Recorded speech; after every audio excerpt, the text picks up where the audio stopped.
we've gone through our most anticipated games of E3, and something that came up today, actually, or yesterday, is something called Star Trek Bridge Crew, made by Red Storm, and I think it's being published by Ubisoft. And it's basically a VR game that you can play with a VR headset that you're basically on the bridge of some starship in the Star Trek universe. Now, is that going to be just single player? Or will it have an online aspect, co-op aspect, or something to it? I have no idea. They just announced the game before E3 started, so they announced it basically yesterday. Gotcha. But they did say that this game is gonna be. They're gonna talk more about it during E3. So I guess we'll just pay attention to the Ubisoft press conference, whenever that'll be, one of the 3 days. Well, go on, Victor. If it's gonna be multiplayer, I wonder if you're gonna be able to like look around and see the other people. But I wonder how the matchmaking or stuff is gonna work. Because VR is expensive right now, and not all of your friends are gonna have it. So how are you gonna find people to play it with you if it is multiplayer? Well, I'm sure there's going to be online aspects to it. I think almost every VR game out there right now has some multiplayer aspect to it. At least the competitive ones. Yeah, because you're right. Like you're not going to be able to find 3 other people with VR headsets to play a 4-person game like that. And even if you do, it's only going to be like once in a blue moon where you're like all 4 of you can get together and play like that. That's why I'm thinking that they'll have like a co-op aspect, right? Where for sure. You'll want to play like a certain campaign, and so you'll select it, and it'll say finding X amount of others to be on the bridge with you. You know what? I'm sure they're gonna have that. If I'm wrong, you can give me $10. No. That's how betting works. When you lose, you get money. He's not Canadian. He's from Las Vegas. He's from Las Vegas. They call him Ajax in Las Vegas. No. I think I've been wanting to play a game like that for so long, and there has been a game similar to that where you can like man a station, and like everyone sort of has their own like laptop or computer in front of them, and you each do your own thing at your bridge station. But this is made by Ubisoft, so they licensed the Star Trek property, and everything's gonna be. They're gonna show good, E3 basically. demo, then it's gonna be downgraded. Yeah, of course, it's Ubisoft, right? So they're gonna show something in E3 with It looks amazing absolutely graphics. amazing, and then it's gonna be like Hold on. technology from 2 years ago. Hang on, no, hang on. I understand that Ubisoft catches a lot of grief for that. Not to scroll too far off the Star Trek thing, but with what they show is generally on the PC. Like playing their games on the PC, it looks like what they were showing. But yet, if you go to a current day console, it does. It's been dumbed down a little bit. I just wonder how much is going to actually make it through when they're designing the game, because they have to take things get cut that can't make it to the main game, but they might update it. But it really matters what they ship, not what they update it with. Right. Very few games are successful after patching later and later. Like Warframe is a good example. They got really good at patching, and people stay at that game. But a VR game, I don't know if people will stay as they update it. You don't know that. VR's older people, and they can move on to other things. Yeah, that is 100% true. I think the people that are playing VR right now are the people who can afford, $800 for a headset. Yeah. And I don't think many 12-year-olds out there are going to be able to afford that. And even if their parents do buy one, like if I bought one, I would tell my kids, stay away from this because you're going to break it. Yep. So, Yeah. yeah, it's just one of those things that's kind of out of reach for a lot of people right now. It'd be cool if they could bring this this game to just consoles and regular things, and just keep that VR aspect of it, so it's an option, but also have it playable on a regular system or PC or whatever. Wouldn't that be cool? Now, Now, do you think with the current technology that we have, do you think VR is the future, or do you think it's hard to say until maybe the technology becomes okay? Right now, it's more of an enthusiast thing, and people are starting to get into it, but it's not mass market right now because it's expensive to get into. And you don't know if they're going to come out with something in 2 years that's way better. So I don't feel like I want to put my money on it right now, but I'm definitely interested in VR. I think that's how everyone feels at this point. It looks really fun, but it's a lot of money, and we don't know where the VR, what the trend is, because VR could die tomorrow. The other thing about VR is that you can't really show a demo of someone using VR, and you have to go to like a convention or something, or borrow a buddy's Oculus Rift, and they're not going to do that. And you have to have a good computer to even run the things. What do you mean they can't show a demo of it? There's like online videos on YouTube. What are you gonna...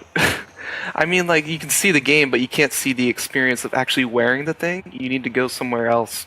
You're not just gonna buy it to say, hey, I want to see if this thing works. It's an $800 investment.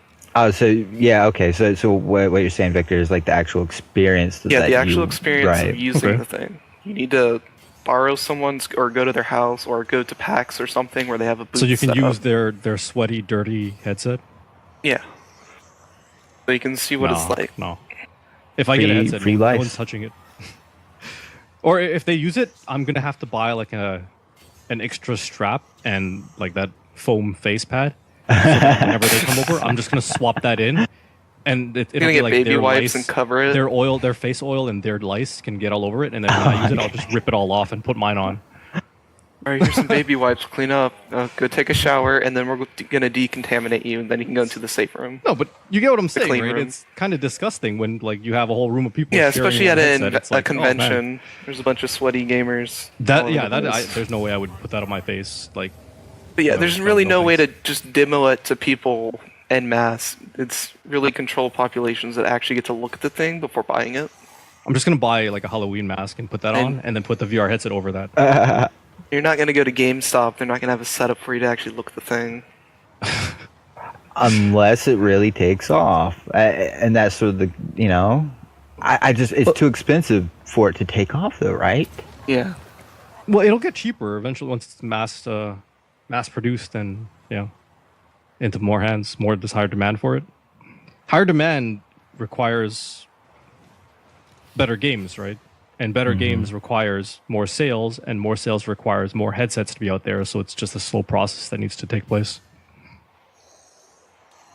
Just increased adoption. But so something I want to bring up with VR headsets. So far, most of the games that I've seen with VR headsets are demos, are almost like tech demos, where they're just like, this is something cool, and maybe this will be a real game in the future, and we have like 1 level or 2 levels of it here. It's like a proof of concept or something these days. Like, here's what this thing can do. Maybe we'll make a game. Exactly. That's pretty much what they are doing, because it's a new market. They're trying to figure out what style of game to make. What do people like? What will people pay money for? Jump scares. And even what's viable. Yeah, jump scares is very... horror games types of game are viable. On it. It seems to be the jump scare ones, and then the co-op type ones where it's like the whole bomb defusal one and whatnot. Like, those seem to be the two that are... What, Space Pirate Trainer? Where you're in this like floating ship and you're firing at other people, but it's like co-op. You can play with other people in your ship, and you can like pick stuff up and then build it on your ship as like defenses and stuff. I saw that. You guys never saw that? No, I saw it, and it looked interesting. And they were selling, they were saying, full game concept and everything, but it just didn't seem like it seemed like it would be repetitious after a short, you play it for an hour or two, and then it hits you that you're just doing the same thing over and over and over and over and over, right? Wait, actually, Space Pirate Train is the one with the gun and the shield. What am I thinking of? I'm thinking of the one where you're on a hover type ship on a planet. Yeah. What is that game called? Space Pirate Train is the one where you have a shield and you can like swap up weapons and stuff. You like pull up weapons from your back. What's the one where you're on that? I don't know what it is. Well, anyways, yeah. I mean, you guys can look it up. You internet people are smart enough to look it up. I hope. And like, there's the what's it? Job simulator. Yeah, you seen that one where you're like either you're in like an office, you're in a booth, and you can like photocopy stuff and like duplicate stuff and put discs into the computer, or you can be like in a garage doing oil changes for people. There's like variations on it. Which VR headset has like the controllers that go with it? The Vive, HTC Vive. Yeah, that's the official Steam VR headset. What do you guys think about the controller? The controller aspect, or the Oculus Rift where you don't have a controller and you really only have your head movement and maybe a keyboard in front of you? Like, which way will it go? Are they going to go for like haptic gloves or controllers? From what I've seen, it's that's the biggest problem with VR right now is the interface between like our hands and the interactive environment. And the controllers are the closest thing that we've come to actually having some form of like tactile feedback with anything, where the controllers actually vibrate when something happens. So an example of that is I remember watching something, or someone was talking about, I think it was like one of the Achievement Hunter podcasts I was watching, and they mentioned that like when they were using a bow and arrow, when you were drawing the arrow on the bow back and forth, there was that like vibration. Oh, sorry, no, this was the one of the tested videos where Adam Savage tried out VR, I think at Valve maybe, I don't remember exactly, but yeah, he was drawing an arrow back and forth, and he said he could feel like the vibration on the controller as he was doing that. I think those like dual controllers are much better than like holding like an Xbox controller in your hand or something stupid like that. Like I know the Rift comes with a controller in the package, but like why would you hold a controller when you could have two sticks? Yeah, the style of games is. A lot of people like shooters right now. I don't know how that's going to translate into VR because your inner ear can get really messed up if you're moving with the controller and not your head. That can be really sickening. Have you seen the VR experience places that are starting to pop up where it's like I live in Toronto, tag, so there's but ones in malls. VR. No. With like, multiple people, you mean? How would you play that? Not like against each other, but like they do have ones where it's like co-op. But yeah, that sounds interesting. Yeah, I wonder what it costs, but there's like one that's been getting advertised a lot here in the States, and it's just like this massive warehouse, and they have should be able to do like paintball. That'd be cool. The only thing is like if you're actually going against each other. They're probably afraid of people like actually running into each other when they come around corners. You'd be running in games, so you put a button on the controller, you press one button to go forward or backward. Right, but these places, it's literally they build a shell of whatever it is. Are they like wearing?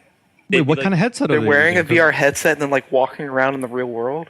Yeah. Wait, hold on. Are you talking about the HoloLens? No. It's because like, Microsoft has been demoing the HoloLens at like it's a legit like they use VR technology, right? But then they map it out. So like this room, like let's say you're in a room, well they have just plain walls around the room. Mm-hmm. So if you go up to the wall and reach out, you would touch a physical object in real life. Mm-hmm. And then they have like trackers built into their objects, whether it's like a torch or whether it's like a gun. So they have sensors.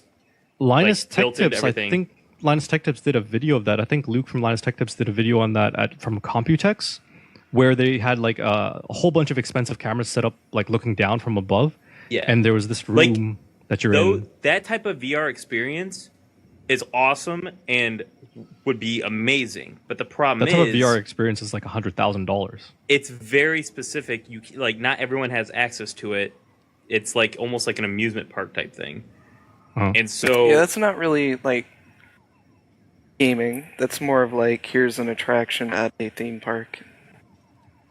But like that's like imagine an entire theme park in VR. That's like what VR is like designed for.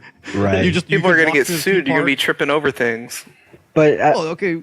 I mean, okay. When you say walk through, are you really walking through it? Yes. Yes. Or are you think about like a laser tag maze? And that's why it has to be like a laser tag maze. That's all the walls are placed just like the walls inside the game are. But I don't believe it has to be a controlled environment in order to not allow someone to like die. So I don't believe VR is set up for that. I think AR is what they should use for that. So I think VR that's awesome for VR. What they're doing, the thing is, they're like no, it isn't because rendering like enemies you can't for see what's going on in front of you, like in the real world. Because it's a controlled environment. The game masters, the company is ensuring that the environment you're in is safe and matches. Right, I get that for the small scale, but if you blow it up to what I was saying, we were talking about theme parks. Oh yeah, no, you can't have an entire theme park. No, that'd be like walking to a different building and then putting on a different headset, not the entire park. Right, imagine if you went to Disneyland, and in the front of Disneyland, they're like, here's a headset, and you just put that headset on, and you can look around and you see like Mickey Mouse is jumping around there on top of this ride, and you have like some Pirates of the Caribbean stuff on this side, and you have some Star Wars stuff on this side. They could do that in a sort of semi version of like if they have like you can see around you, but then they have like something on the lens, but technology's not really at that right now. That's why, honestly, I HoloLens is out there. Yeah, could program it. All honestly, I personally think that augmented reality is going to end up being the bigger thing than actual virtual reality. Right. As far as like practical use / like the amount of use, like VR will be like that kind of more fancier version of theme parky type stuff, or just kind of that niche like in-house experience. Yeah, VR definitely. If you're playing a game in your house, VR is the way to go because you're in a controlled environment. Once again, you know your limits. You have like 5 feet on this side, 3 feet on this side. Walking by you. It's like the Wii U, or it's the Wii all over again. Breaking TVs. Yeah. Except instead of throwing your controller, you're literally punching your screen with your hand. Yeah, exactly. Well, I'd love to see some YouTube videos of that once VR gets more popular, but I'm sure they're already out there. But yeah, I'm sure there are. I'm suing this company because I killed someone on accident. I didn't know they were there. Could you sue them? That's gotta suck. If you're that like would probably work. If you're in the Rift and you're doing things, then someone sneaks up on you in real life. That sucks. I was watching a PewDiePie video like last month, and his girlfriend snuck up on him and scared him when he was doing VR. The dick move. He's a guy. Well, she does scare him from time to time in his videos. So, but it's kind of weird though. It's like you're in this virtual world. You're like, wow, this is so exciting, and all of a sudden someone like touches you from the outside. You're like, ah. It's too real. I went out. Then you can't take it off. It's a nightmare. Yeah, it's scary, isn't it? It scared me to death. So we're talking about AR. So let's Pokemon Go uses augmented reality, but it's augmented reality not on your face, but on your phone or a tablet. And we've spoken about Pokemon Go in the past, previous podcast. But The Verge actually released some new details on Pokemon Go. So let's discuss that for a second. I think there's going to be a lot more people looking down at their phone while they're walking across the street. People are going to walk into power lines looking for Pikachu. So this is an article from The Verge. There he is. Go get him. But see, that's the thing is like that's the whole point of augmented reality is that you do know what's going on around you. You're not enclosed in this virtual environment. It's just augmenting it. So like, you look at your phone, but you don't need to sit there and constantly look at it because it's not like as of right now, it sounds like the Pokemon aren't going to be running around. It'll be like, okay, Pokemon spawned. All right, it's across the street and a block over. So you just go over there. They did run then around. Once you're there, you pull out your phone and then you start doing the augmented and then reality. you get mugged. You're down some dark alley. You're like, oh. I just wanted a Snorlax. I didn't expect Tonkatoni. Apparently I ran into some biker gang in this alley. Damn it. Now I'm getting... A wild biker gang has appeared. You just run. very effective. Imagine if the Pokemon actually ran from you in real life when they saw you. So you'd just be running down the street, and then you'd like run onto the road and get hit by a car or something. That'd be so weird to just like see people running around chasing augmented reality things. I feel like people don't wear like their virtual reality headset in public. It would be weird until everyone has augmented reality, so you know exactly what they're chasing. You're like, oh, he's chasing a Pokemon, and oh, he's chasing a dragon. Maybe if everyone has like contact lens that go in their eyes, and you can see things like that. I think contact lenses would irritate everyone's eyes. The cybernetic surgery, so you don't have real eyes anymore. You'll never know it's real. I mean, some people are okay with lenses, but like some people aren't. Like I can't wear contact lenses, so that would be a problem for me. I need glasses. HoloLens, whatever. Not my problem. Yeah, not my problem. Hey, fuck you. This is the HoloLens store. Get out of here. So you're so selfish. Some more details have been released about Pokemon Go in this article. They mentioned that at launch there's going to be 100 Pokemon. There's a quote here that says I saw that it was red Pokemon. and blue, like the original, right. Mostly the original Pokemon and a few other Pokemon, ones. Exactly. So there's going to be 100 Pokemon. Which to me seems like, I mean, they have 1,000 at this point. 100 at the launch seems kind of low, considering the first game the first two games had 150. I don't think they need 1,000. Yeah, I don't think they need 1,000. No, I don't. Not saying 1,000. Like, if I had to guess, they're gonna like leave out all the rares, so that drops you down. Yeah, to, I don't think there's gonna be. And then you're not gonna see Mewtwo walking down the street. Right. They can release like Pokemon Go version 2 in 2 years from now and have like 100 more, and then like 5 years from now they release version 3 with 100 more, and DLC they just keep packs. releasing. They could do it like that. Well, is it? Do you have to pay for this, or is it free? I don't know. I'm not Nintendo. I think that they will release My dad works at Nintendo. The rares. You would just have to buy a better Pokeball. But when you encounter the Pokemon, do you like battle them with your own or something? Well, didn't you mention before the podcast that this is going to be microtransactions? There was discussion when the concept was taken past the April Fool's joke thing, that they were discussing the concept of a microtransaction, such as like if there was a rare, Pokeballs. you would and you wanted that higher probability of capturing it, you could maybe drop $1 or $2, or well, today's microtransactions more like $5-10, and you'd get like a master Pokeball to capture, right? I don't think they would give you a master. Makes sense. Well, that'd be like $10. They did in that article. They stated that the capturing, you won't necessarily battle them. It'll just do like a simple check of like what your level is compared to the level of Pokemon, and then what Pokeball you're using. And then when you go to fight gyms, it's not going to be the Pokemon game battle system. It'll simply be like a auto battle system where it'll be like, all right, the guy has Pokemon at this level, you have Pokemon at this level. All right, let's fight. All right, fail, win, fail, fail, win, fail, and then it'll be like, all right, you succeeded or you failed. Gyms. So I'm showing right now. There's a little Bluetooth dongle that's a wrist wearable. So instead of having your phone out all the time, it just has sort of a notification on your wrist that tells you when you're near Pokemon. It'll vibrate and it'll tell you when you can catch them. And just like Nick is saying, there's no actual fight, right? So as long as you wander to that area, it automatically like pulls it in if you're the high enough level or you have the right stats or whatever. So but all the gyms are in Starbucks. That would be interesting if a company could trying to make you buy their coffee license now. that. Yeah, imagine if a company could like pay Pokemon Go and be like, make all those locations our locations, kind of like advertising. So you had to go to those stores. That'd be funny. Pay for X amount of people to come to your store. There you go. Oh, you want to go to the Elite Four? Well, yeah. You better go to GameStop. You got to go to Walmart into like a specific aisle inside a Walmart. You see a bunch of people in the food aisle. And the bananas are on sale. Look at that. Hey, do my groceries while I'm catching Pokemon. Why not?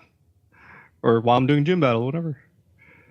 So I'm showing some images right now. I'm going to make this full screen. You know what? This is let me see. Crap. No, sorry. Go on with the conversation. I'm just messing around right now. Sorry, I'm messing up right now. Because the wonder how big the battery life on is, like the thing that goes on your wrist. How big that is? Probably the size of a watch. It's simply a. They said it was going to be like a control, so that way you could like leave your like phone in your pocket, but without the augmented reality of your phone, I don't know how you're supposed to know where stuff is. But yeah, that's true. I don't know how I don't think they've released much information about that wearable yet. It's just what's on this page, so we don't know anything about it except that it's a Bluetooth wearable. So maybe it has like a 4-quadrant thing where it lights up like go right or whatever. Just tell you like there's a Pokemon on the right side or something. Then, like, I don't know. Middle button to throw the Pokeball or engage or is there? Yeah, maybe like if. But then you don't know what you're throwing your Pokeball at. Right. That's what I'm saying. I don't. It's like there's something in there. the article. They claim it's so that way you can leave your phone in your pocket, but that doesn't, because they don't want people to be looking down at their phone. Like, I imagine down people the holding their phone and trying to throw a Pokeball, and they throw their phone. I was actually thinking about that too. That would be bad. You hit. You know what? That would be a good YouTube video right there. Even though it's fake. There's a Growlithe. Ow! Like, sorry. You're in Canada. These screen captures are actually not bad. What? Sorry, I missed that. What happened? You're in Canada? What? I was talking about Hello throwing his phone. And then you would say sorry because you're in Canada. Oh, you fucking jackasses! I hate you guys. I didn't say you it. Americans. I didn't say you it. Americans. Go start a war somewhere, you jackasses. Already working on it. Is there an oil monger Pokemon? So yeah, I'm showing some of the screen caps they have on this page, and they look really good. Like the middle row here shows augmented reality with a was it the camera, and then they have the Pokemon on it. Voltorb, yeah, Voltorb. Yeah, I see that. Nidoran. Looks interesting. So let's wrap up. So we spoke about E3, a little bit about the new game Star Trek Bridge Crew, and Pokemon Go this week. So you guys have anything else to talk about? Voltron. All right, let's take a quick minute just talk about that. What did you think of Voltron? I haven't seen it yet. So it's there's a new show. New Netflix series. It's not the original Voltron, but it's a newer one, sort of updated, different anime style. So it's like a reimagining of the original show. Yeah, reboot of the show. It's like cool. A new version. I haven't seen the original Voltron, so I don't know how close it is to it. Then you can't speak of the Voltron. I know it wasn't bad. It was pretty good. What would you compare it to? The closest actually animation style, sort of like Ben 10, which is Cartoon Network, that sort of style. Is it closer to an anime or a like Western cartoon? Western cartoon. Not like Gurren Lagann style, where there's fan service every 5. It's like Saturday cartoons who would show small children, but with giant robots. I like giant robots. I like giant robots too. Fan service popped up. Not Kill la Kill either. Dang, I need to finish that. I've never seen that before. But yeah, Voltron came out on Netflix on Friday, June 10th. So check it out. And we will see you guys next week. Or the week after, or whenever we make a podcast. Don't forget to subscribe and give the video a thumbs up if you liked it, and give it a thumbs down if you didn't like it. Let us know in the comments if you want us to talk about something in the future, or you want us to play a game, or what game you'd like us to play. See you guys later. See ya. Bye. Bye.